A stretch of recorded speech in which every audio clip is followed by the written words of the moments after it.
watching KWQC TV, the news leader, making a difference in the Quad Cities. Live from the KWQC Broadcast Center in downtown Davenport with Morgan Otier and Kyle Keel. This is Quad Cities Live. Today on QCL, what is it like growing up with a parent in the military? We'll hear from the young author of Adventures of a Military Kid. Plus, from cats to the golden age, we'll take a look at the exhibitions on view at the Figge Art Museum during the holiday season. And a night of sparkle, storytelling, and celebration. How you can ring in the new year at the Quad Cities' own Ecdysiast Arts Museum. And that is where we begin on this Thursday, December 18th. Thank you so much for joining us. I'm Morgan Otier. If you are looking for a truly unforgettable way to ring in the new year, this might be it. The Ecdysiast Arts Museum in downtown Davenport is hosting QC New Year's Reverie, a dazzling celebration filled with burlesque, live performance, stunning costumes, of course, and immersive art. Joining us now is Danielle Colby, the founder of the museum. Danielle, thanks for being here. Welcome back to the show. I'm so One of these days, I'm going to get Ecdysiast on the first try. Like, you did it. It was perfect. I'm going to get it on the first try. I love the word. You got it. High five. Thank you so much. Ecdysiast. Okay, so for those, I've gotten a chance to go and see it in person. For folks who maybe haven't gotten the chance yet or don't even know what it is, tell us a little bit about this museum, why you wanted to found this museum and do it right here in the Quad Cities. For sure. So the Ecdysiast Arts Museum kind of was a brainchild that stemmed from American Pickers because I had spent the last 2 decades traveling around the world, collecting these incredible costumes and these stories and all of the memorabilia. And, you know, I've wanted to do it for so long, and we finally got a little break where I'm like, okay, let's do this thing. Yeah. So downtown Davenport, across from the Symphony, it's 322 Brady, and it's the pink door, the gray building with the pink door. Yeah, it is. It's a really great spot, larger than I thought it would be, actually, walking inside there. Everything that you have collected is truly incredible, and you're so knowledgeable about it, which I think, you know, obviously goes hand in hand. There were stories about some of the pieces and the items that were riveting to me, like tons of history there and history about the people that wore everything. So your museum, of course, celebrates burlesque performance. So why do you feel personally why it's important to preserve this art form and showcase it, of course? Well, I've been an Ecdysiast myself for 2 decades, roughly. Wow, yeah. And because of that, I have such a vested interest in the costumes and the history, in the queens of the past. Right. And I wanted to be able to tell a cohesive story with my collection. It kept growing and growing and growing and growing. And I'm like, if I don't start a museum, then that's just irresponsible. So as it grew, I collected stories. I got a lot of the costumes directly from the legends themselves. That's amazing. Right? And so I've gotten their history. I have been able to purchase the costumes, which helps the legends actually, get what they need in life too, because they need that money as well.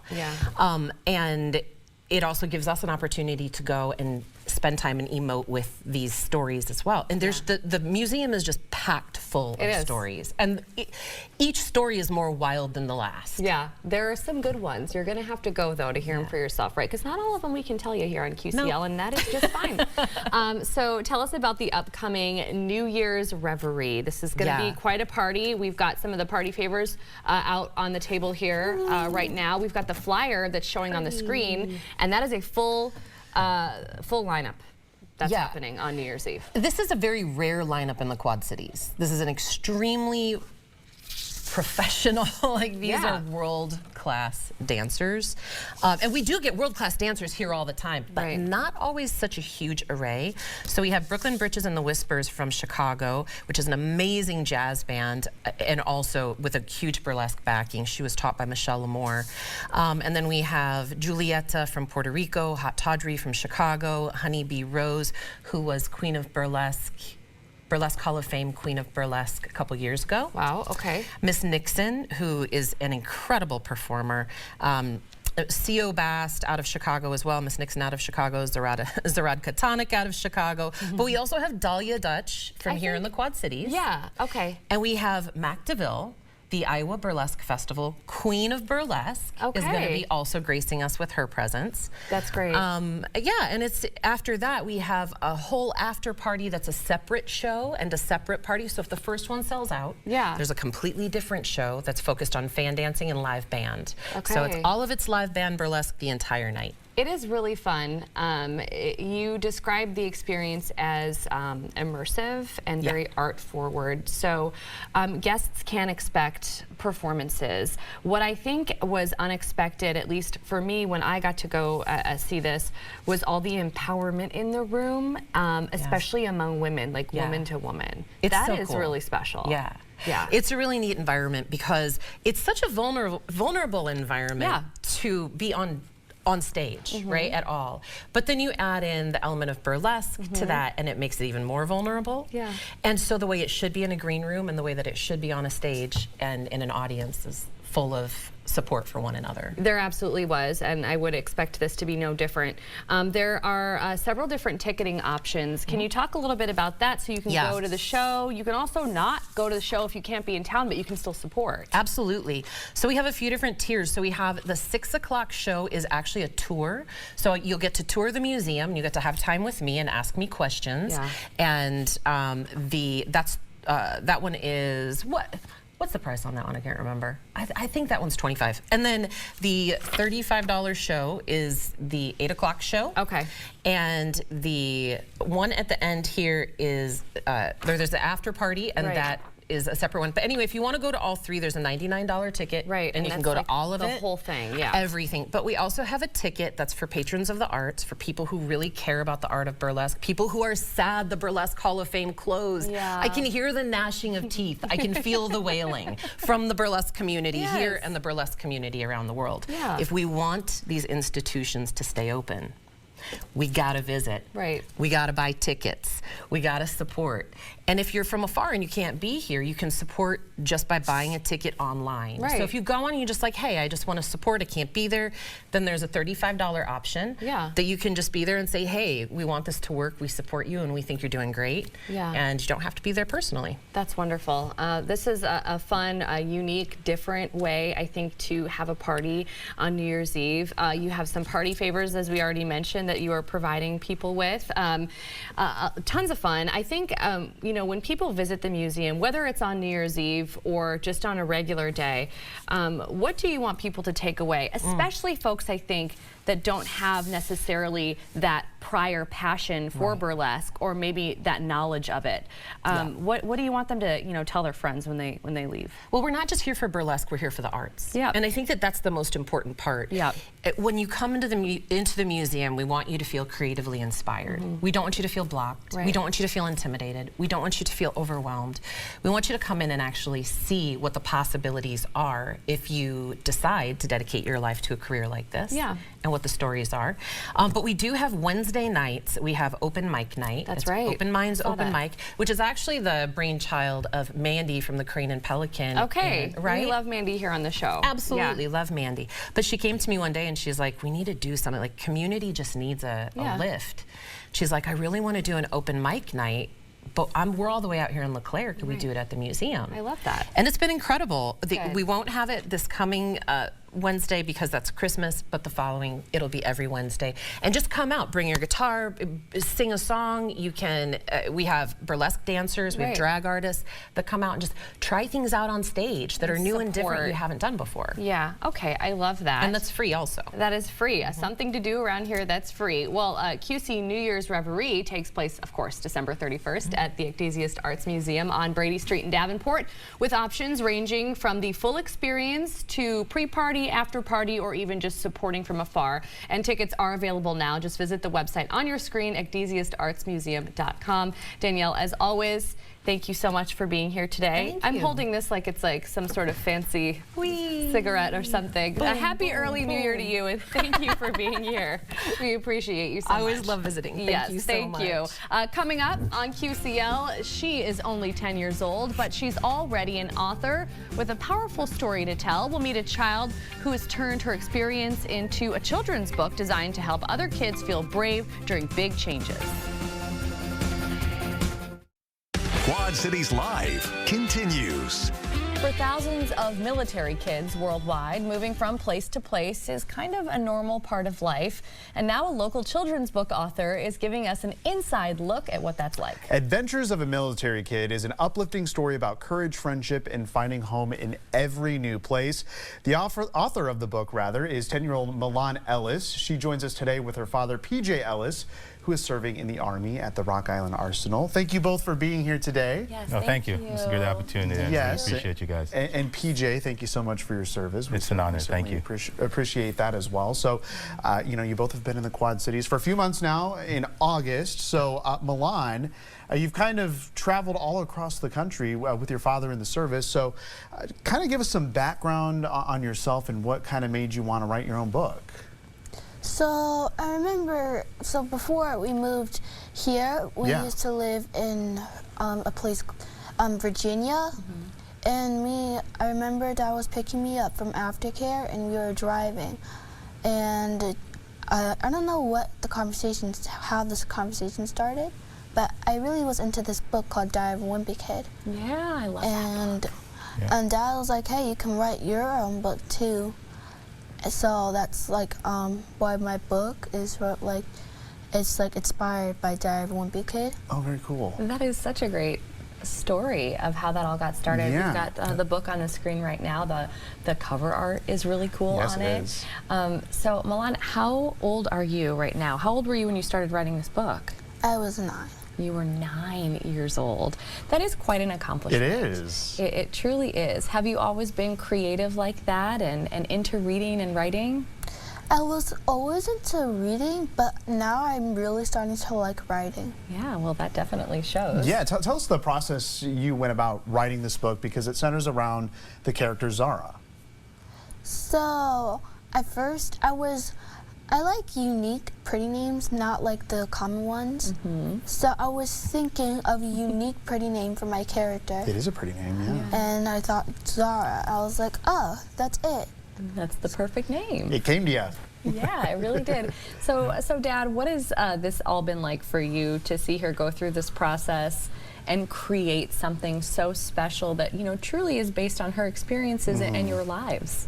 Yeah, it really shows the creativity, in her, and then in her expression in how the stories that military children undergo as they travel and as we PCS. And so the experience of watching her going through this, it's been a great experience, from sitting down and writing out our story every single day in our notebook until when we start putting it all together, the manuscript, and getting it reviewed by, doing some peer editing. And she did just a great job just going through it.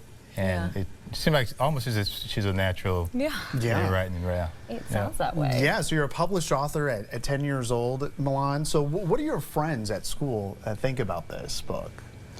So, when I was first writing it in Virginia, my friends at school kept them, well, actually I was homeschooled. At aftercare, we were like, are you actually going to publish it someday?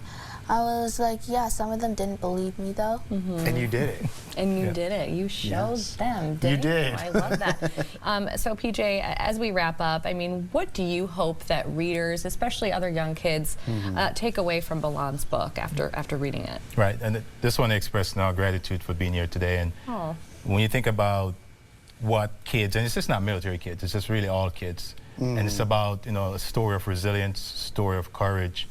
And so for any kid that pick up the book, and they all are going to go through some challenges in life, whether someone's picking on them or just trying to find their place in the world.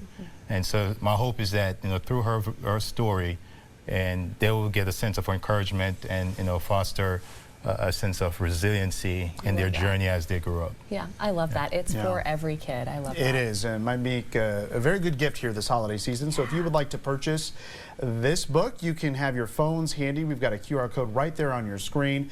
That's where you can purchase this book, and we will be sure to post all of this information on our website, kwqc.com. Just click on the Quad Cities Live tab. Milan and PJ, we thank you both for being here, and, thank you. And congratulations on your first published book at 10 years old. That's amazing. Very exciting, yes. Thank you so much for being here. Thank you.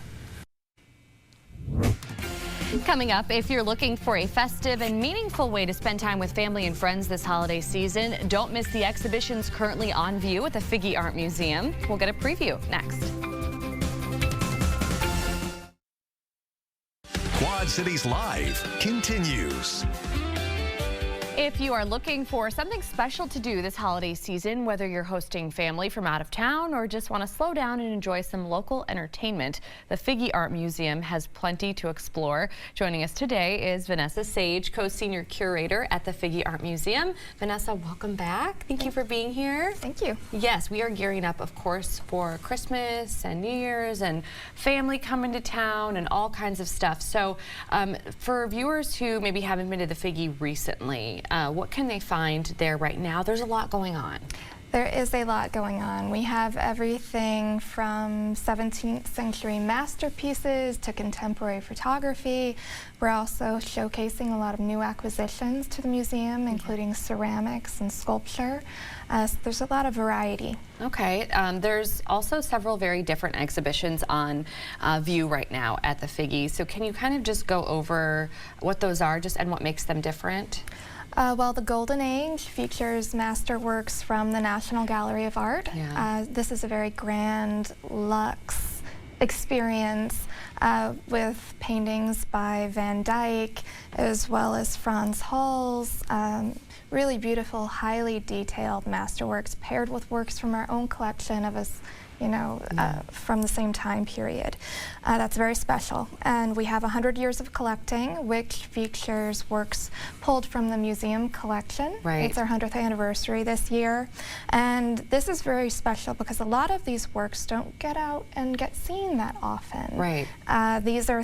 We have dedicated one of our largest gallery spaces to that, and we have a large salon wall. Yeah. And so we've got a lot of the original works to the museum on view in that exhibition. I do think that is incredibly special because I think that's such the case for so many of our museums here in the Quad Cities, Figge included, is there's so much that you guys hang on to and have that nobody even knows about, even beyond what you have pulled for this, the celebration of 100 years, that people would be so surprised to see what the Figge has in its possession when it's been gifted and whatnot. I think that is a very special exhibition as well. Yeah. Great. Yeah. And then, of course, cats. Yes. Which is very family-friendly and relatable. You know I love cats. We were talking about this today before QCL even got started, and I remember, I don't know if it was, I think it was you that I had on, or possibly that we were talking about just the different ways that cats have been portrayed in art. And just some of them to me are so funny, but truly, there's a lot of meaning there, and much of that art goes back a very, very long time, and there's a lot to learn from this exhibition. I mean, we have the works on loan from the Putnam that are very important spiritual amulets from ancient Egypt, as well as some pre-Columbian pottery works that had very, significant cultural meaning to the places where they came from. And then we also have the more cartoonish, 20th century portrayals of cats making trouble. Yes, being mischievous and making trouble, and I just think those ones are so cute. Now, one of them is going to be actually ending soon, correct? There's the Luminous Flux exhibition, and we don't have that much more time to see this, and it is incredibly beautiful. Yes. And if I'm not mistaken, this is a local artist? She's a local artist and a longtime professor at St. Ambrose University. Wow. And they're inspired by the Mississippi Flyway and bird migratory routes.